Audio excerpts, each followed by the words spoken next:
CRTV News, ici, toute l'info.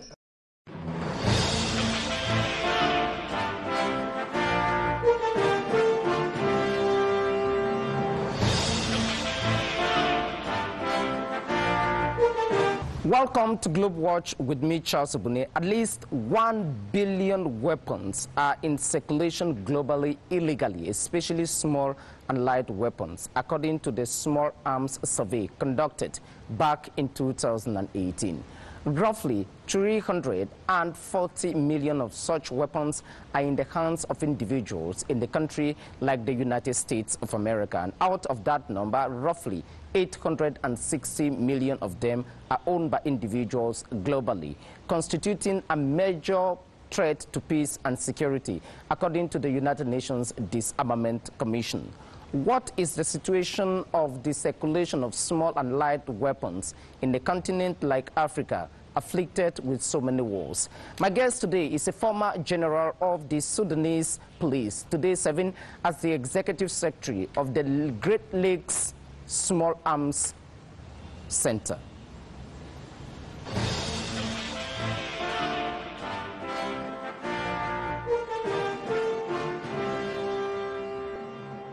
General BADREDIN ELAMIN Mohammed, welcome to GLOBEWATCH. Thank you, Mr. Chow, for affording us this good opportunity. Absolutely. Roughly 1 billion small and light weapons are in circulation globally. Out of that number, roughly 860 million of them are in the hands of individuals. The U.S. population alone has roughly 340 million. How many small and light weapons are in circulation in Africa in particular? It is an estimated number, but the only available is that found by Small Arms Survey, as you mentioned, the figures. But still, whatever big or small is big. And all of us, we know that these small arms are light weapon, whenever illicit, this is the real enemy of our continent. We are suffering much from the issue of violence here and there, and the fueling of that violence, definitely the illicit arms. The illicit arms you are talking about in Africa in general, can we have an estimated figure, and in the Great Lakes area in particular, where we have had conflicts over the years? Yes, according to the last survey or the last estimation, is 40 million illicit arms circulating here and there. Although we know our borders are very porous and difficult to control. Absolutely. That is one of the reasons for the avalanche, for the spread, for the fast circulation of illicit small and light weapons in Africa. What is the situation in the Great Lakes region in particular, where your center carries the operational activities? The situation varies from here to here. Although we are in the Great Lakes region and the Horn of Africa, we have, you can say we have a peaceful countries, but at the same time we have very fragile countries. You have about 15 countries that the regional center on small and light weapons covers. Tell me about the composition of these countries and which ones of them are more vulnerable. These 15 countries are the countries of the Great Lakes and the Horn of Africa, and also the bordering countries start from Eritrea, Ethiopia, Djibouti, Somalia, Sudan, South Sudan, Kenya, Uganda, Tanzania, Rwanda, Burundi, and Seychelles. And the Central African Republic, by those countries that are neighboring. Yes. We have the most fragile countries, like CAR, like DRC, and even Somalia. Well, this is an area where terrorism is in the increase over the years. You just spoke of Eritrea, you just spoke of the Democratic Republic of Congo, where the war there has been since independence. According to Fragile States, 20 of the 15 countries that are members of your center, 8 of them are amongst the first 20 nations qualified as fragile when it comes to peace and security. What is the main source of this conflict in the area? Different sources behind that fragility, and I think, due to my interest, is the small arms proliferation there. What is the nature, what accounts for light arms proliferation in this area in particular? For different reasons, and I think the no development, the problem of daily life, and I don't want to say the bad governance also is behind everything. Before heading the Regional Center on Small and Light Weapons, you were a general in the Sudanese Army. Tell me the activities of the center in particular in combating the proliferation of the weapons we just spoke about. Really, everywhere in our continent, Africa, the problem of the arms proliferation is due to the weak management of the arm.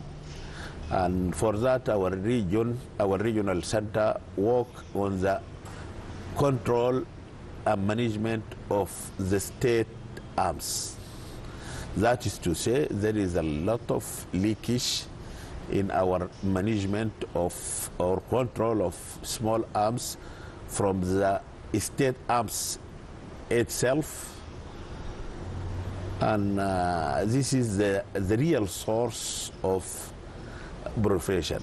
And now we are working to strengthen our control, our management to the government arms. When we talk of small and light weapons, yes, what are we referring to? Are they pistols? Are they machine guns? All arms, with the exclusion of biological arms and chemical and these massive arms. You just said that there is a leakage, yes, in the management of weapons in Africa in general, and especially small and light weapons in particular, which of course are supposed to be handled by police officers, the military, but at times they end in the hands of individuals who legally at times do not have the authorization. Do you think that it is maybe partly those who are supposed to handle the weapons hand them to those who are not supposed to have them? It's not supposed. When we say wrong user or to speak about proliferation of arms, definitely we mean the illegal possession of arms. And this coming, as I said, our problem and the real problem is the armed country or the member state arms, that is for security forces and military forces. And for that, the United Nations and the other regional center or continental work is working about how to secure the state arms. Due to United Nations Charter, every country is free to buy its arms. And this is, every country has that right. But the problem of management, and for that reason, the United Nations and the other people concerned with controlling arms develop a very strong program. When you look at the Central African sub-region in particular, you have about 10,000 illegal small arms in circulation. The question I wish to put to you is, what kind of assistance is the regional center providing to governments and institutions to build their capacities in the better management of small and light weapons? Definitely, we are, as REXA has, we are going to accept the good opportunity can be given by your country or the other ECOWAS country to help them. We have a big experience and good capacities to mark weapons. Now, in our region, we mark our state weapons for security, for army or military, and even for the civilian who authorized to have license for that arms. And now we have gotten marking and record keeping for these state arms. With whom do you work with? Who are your partners? Do you have assistance from the European Union, from the US government, from the African Union? We do our mission through partnership, coordination, and collaboration with others. And we believe much in that. We can't do anything alone, but with the support, with the partnership with different organizations, AU, UN first, and other organization from African, European Union, and those people interested to work in peace of the world or the peace of Africa. That's to say the peace lover organization. Absolutely. The African Union at the continental level declared this period, 2017 to 2020, as the era of silencing the guns in Africa. And one of the key campaign projects is the Amnesty Month, which was decided at the Economic and Social Council of the African Union years ago. Tell me more about the Amnesty Month. Thank you. In the year 2017, the African Union declared the Amnesty Month, September Amnesty Month, and this declaration was adopted by all the African countries. And for the year 2020 is the year of silencing the gun. And despite of this corona, we are working now with the 7 countries, African countries, that express their interest to do Amnesty Month. These 7 countries, 4 of them in our region, like DRC, Ethiopia, and Kenya. Out of our region is Cameroon, Cote d'Ivoire, and Burkina Faso. Cameroon, Cote d'Ivoire, and Burkina Faso. The countries you just named have been under security threats emanating from terrorist organizations, and Boko Haram, you can talk of Al-Qaeda in the Islamic Maghreb, which equally operates some command operations in a country like Burkina Faso. One of the ways that your center has seen as being efficient is the collection and destruction of these weapons that are used against civilian populations. How much have you collected? How much have you destroyed? We don't behind to work where, and I think this country by themselves express their interest, and for us is not to collect now the small arms. We are giving people the opportunity or the chance to surrender by themselves, and this is not a 1 month project. It is almost 8 months project. And in this case, when someone surrender his illicit arms, no one is going to harm him by any prosecution at all. These countries individually have passed legislations on how to control, collect, destroy arms which are found in the hands of individuals who are causing havoc to communities. Do you think that there should be a continental or a regional legislation? Definitely, every group like ECOWAS, yours, or REXA, our, and this ECOWAS and SADC, all of them has legislation, and this legislation definitely harmonized with international one by the United Nations, the African Union. Yeah, all of this legislation harmonized with our AU legislation and UN before everything legislation. Just how much of a threat to peace and security is the circulation of small and light weapons? According to you, you used to be a general in the army. Just how much of a havoc, of a danger, of a disease? Definitely the danger of these illicit arms or the armed proliferation is very big, and not only for me, for everyone knows the real enemy of our life, our stability, is the illicit arms. These illicit arms make a daily displacement in our continent, a daily death and killing in our country, and even sometimes leads to bad governance. And as you see, we can't develop unless we sustain peace, and we can't have peace unless we control our arms. And for that reason, we are doing and we are working very hard on the issue of fighting illicit arms. What kind of support does the center in particular receive from government?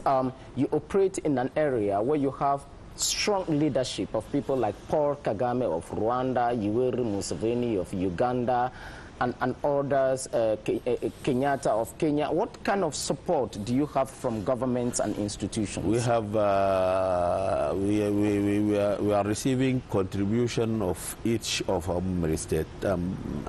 As you said, like Rwanda, Uganda, and Kenya, they believe much in our role, and they pay their contribution annually. Apart from the monetary contributions which they do, I was reading your website and you were lauding the Kenyan government in particular for taking the right decisions at the right time in the control and prevention of small and light weapons. So what have they done in Kenya in particular which can be served as a model for other countries? Yes, Kenya and the Kenyan government working very hard,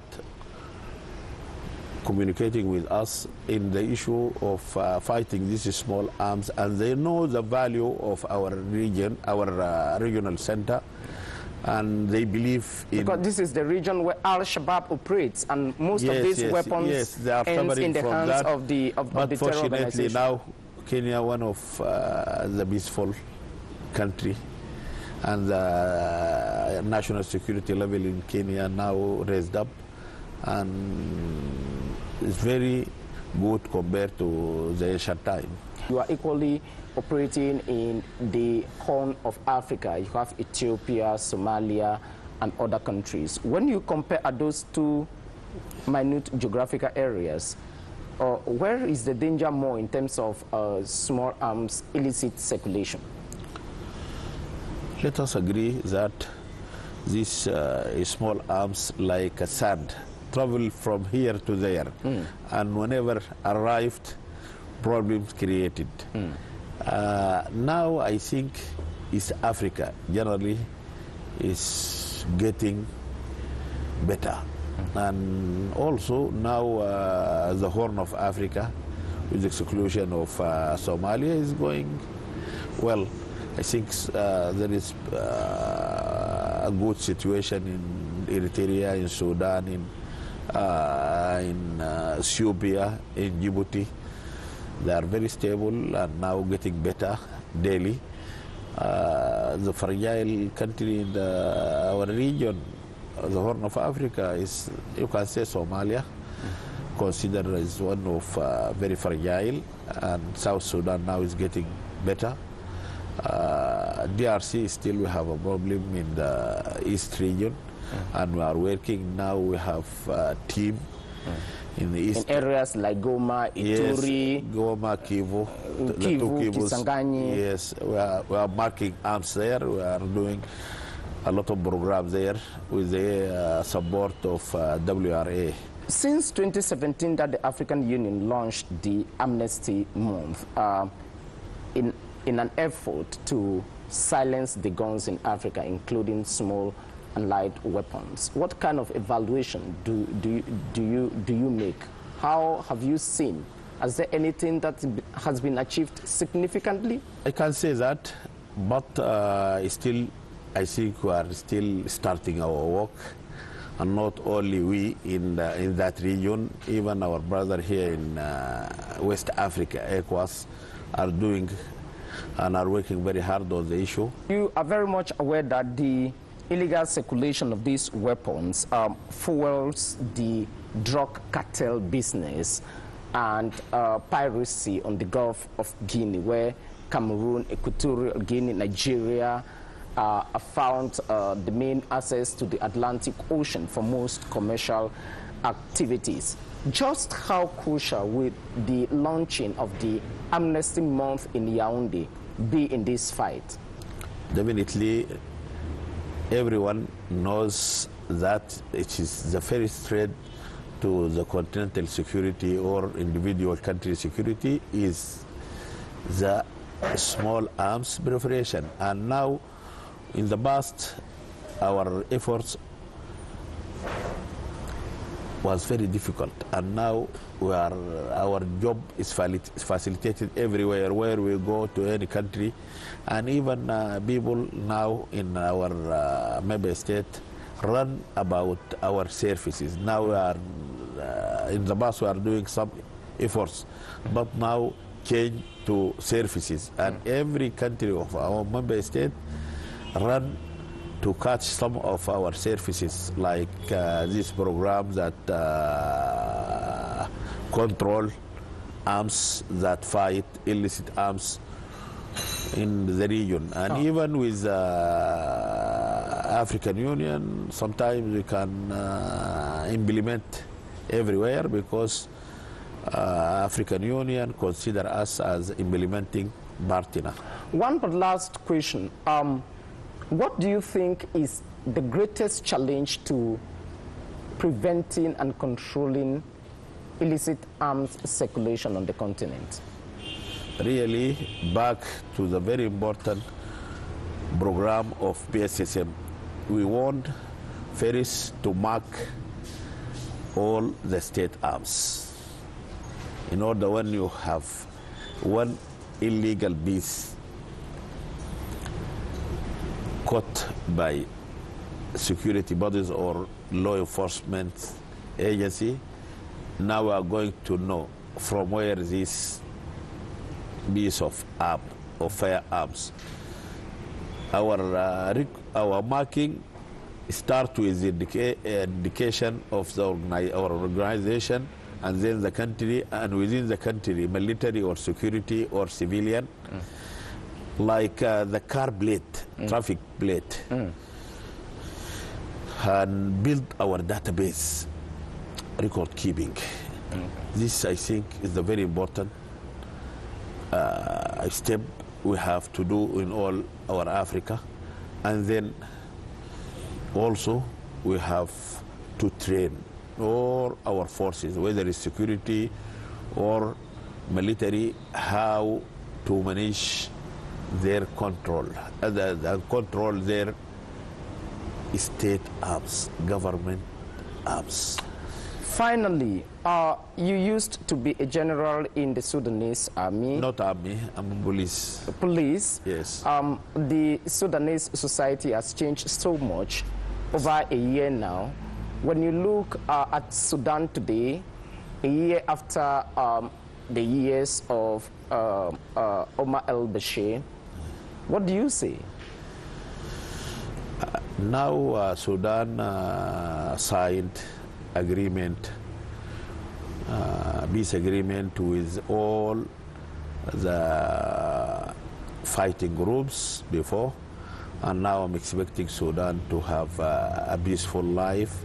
And now Sudan suffering from some economical problem, but I think it can be achieved. And we need time. The Executive Secretary of the Center on Small and Light Weapons Circulation in the Great Lakes area, Sudanese-born General Mohammed. Thank you very much indeed for being guest on GlobeWatch, and good luck. Thank you for the channel Global, and I'm very happy to be among you during this week, and I'm ready to contribute and to work and to give what I have to my country, Cameroon. You're welcome. Thank you.